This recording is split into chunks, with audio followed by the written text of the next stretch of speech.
terrorist attack in the city of Jerusalem. That's where we start this midweek edition of CNN Student News. Thanks for watching. Two Palestinian attackers with a variety of weapons entered a synagogue early Tuesday. They killed 4 Jewish worshippers before police arrived and killed the 2 attackers. One police officer was injured and later died. This was the deadliest terrorist attack in Jerusalem since 2008. The city is holy to 3 major world religions: Christianity, Islam, and Judaism. And Jerusalem's status is a major point of dispute between Israel and Palestinian Arabs. After the attack, Israeli Prime Minister Benjamin Netanyahu called for national unity against the terrorists and against the Palestinian leaders who, he says, spread lies about Israel. Palestinian Authority President Mahmoud Abbas denounced the attack. But when you see news like this, it's disturbing. Where else could this happen? Here's some perspective from CNN's national security correspondent. I realize we come at you almost every day with a new terror threat or an update on an old terror threat, and I understand how that could be overwhelming. So I want to talk to you the way I talk to friends and family about what they should truly be concerned about and what they shouldn't worry about so much, what shouldn't keep them up at night.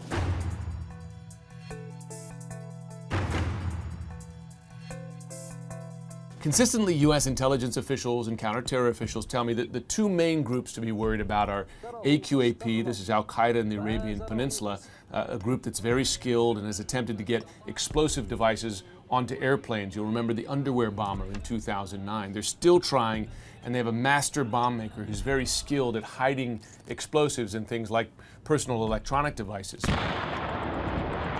The other group is the Khorasan group, which we just began to hear about this year. This is an offshoot from Al-Qaeda, a number of senior Al-Qaeda leaders who are now basing themselves in Syria and, according to U.S. intelligence, plotting attacks on the U.S. that may be in the final stages. Those are the 2 main groups, and again, like AQAP, their goal is to get explosive devices onto airplanes, possibly bound for the U.S. We've talked a lot about ISIS, and ISIS does potentially pose a threat to the U.S. mainland because it's done such a good job of attracting foreign fighters to Syria and Iraq, and the worry is that those foreign fighters will go home someday and carry out terror attacks when they go home. But the best information now is that ISIS is more focused on the fight in Syria and Iraq, so that's a threat that we may have to face someday, but that is not acute today.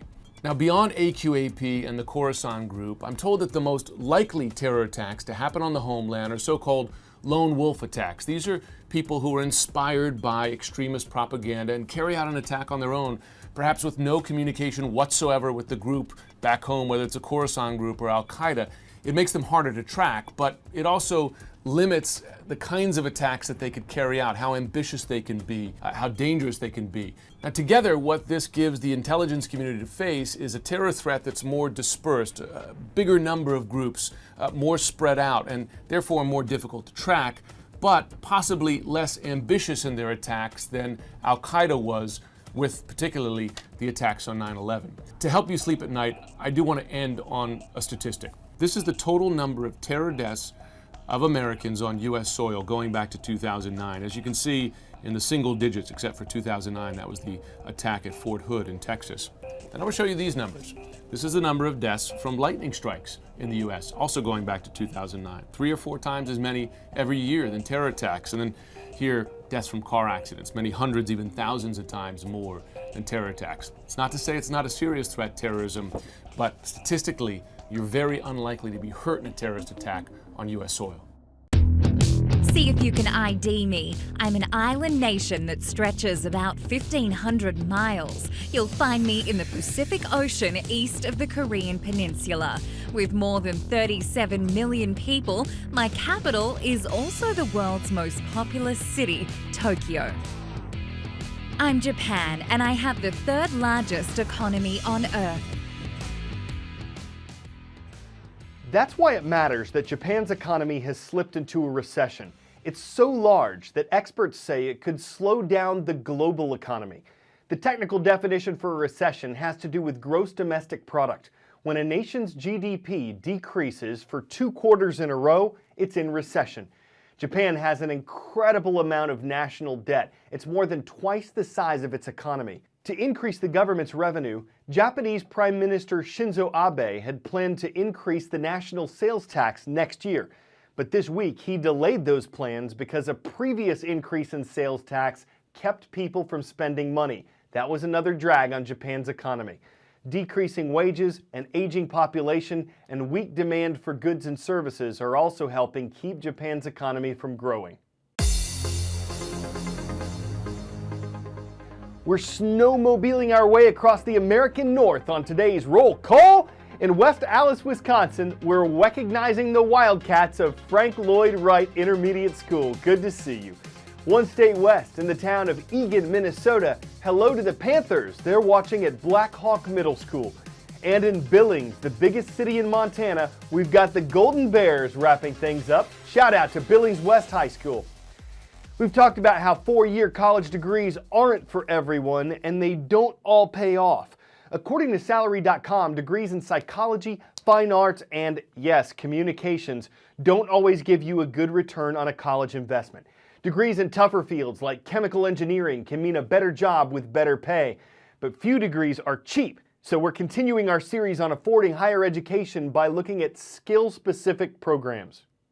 We are so excited to present to you today our new travel app. It's graduation day at Dev Boot Camp, the end of a 19-week program that turned these students into one of the hottest commodities in the current economy, coders. And so today they'll be presenting these ideas that they built from scratch. For so many years, it was the four-year degree, but a lot of people are saying, wait, I need something more. A general studies, 4 years, isn't going to give you an edge in this tech-based economy. If you're going to college to get a job, the majority of students graduating from college either wish they had attended a different program or wish that they had an additional skill set.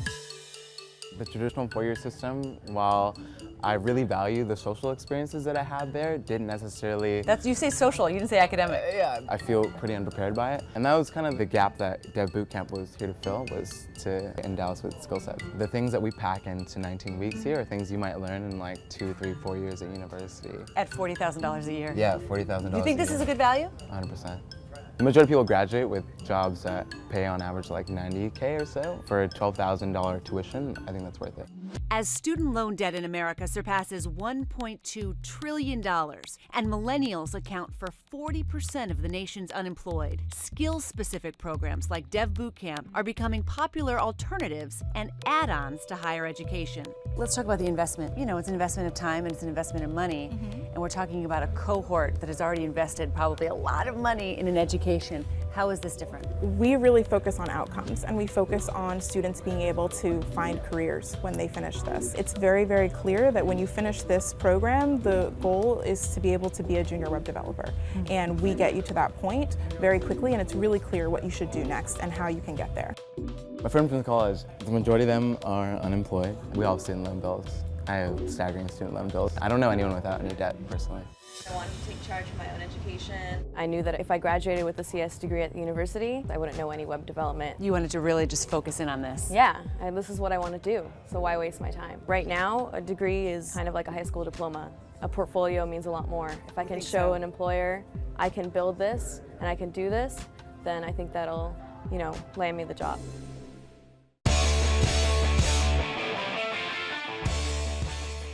Okay, a company called Hendo claims it's invented a hoverboard, a real, actual board that hovers while you stand on it. Who better to test one out than skateboarding legend Tony Hawk? He recently took a hoverboard for a spin, and a spin, and a spin. It showed off both its similarities to and differences from a wheeled skateboard. One big difference is the price. While a traditional board costs around $80 complete, the hoverboard is $10,000. Which could leave your head spinning. But if you're bored of your board, you have more than room in board, and you want a board that soars over boards and over floors, a board that hovers covers floors over which it hovers, could leave other boarders floored with their boards aboard the floor. I'm Carl Azus. It's time to air out.